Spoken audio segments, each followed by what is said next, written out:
Welcome to our channel. Today we how to verify your Etsy shop settings for sales tax readiness, beginner guide step by step clearly. To verify your Etsy shop settings for sales tax readiness, start by logging into your Etsy account. Once logged in, navigate to the Shop Manager dashboard. In the left sidebar, click on Settings. From the drop-down, select Taxes. Here, begin by checking if you have enabled the sales tax feature. If it's not enabled, toggle the switch to turn it on.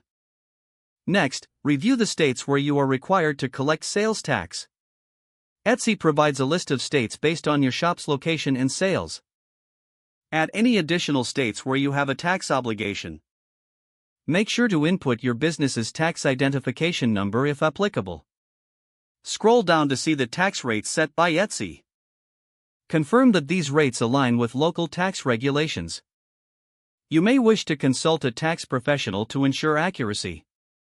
After that, review your product listings for tax-exempt items. If you have items that qualify for tax exemption, mark them accordingly. Now, check your shop policies related to taxes to ensure clarity for customers. It's essential that your policies reflect your tax practices. Once everything is confirmed and updated, save your changes. Finally, consider testing a purchase to ensure the tax is applied correctly at checkout. Regularly review your settings to stay compliant with changing tax laws. If the page does not load, refresh the browser or try again in a private or incognito window. Make sure you are using the correct email address, then retype it carefully to avoid small typos. If your password is not accepted, use the reset option and create a new strong password you can remember. Check your spam folder for verification or security emails, then complete any requested confirmation steps. Enable two-factor authentication if available to improve account security and reduce unauthorized access risk. After signing in, review your profile details so your contact information and settings are accurate and current.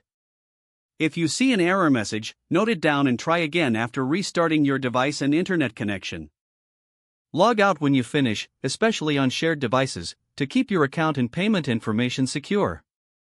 If the page does not load, refresh the browser or try again in a private or incognito window.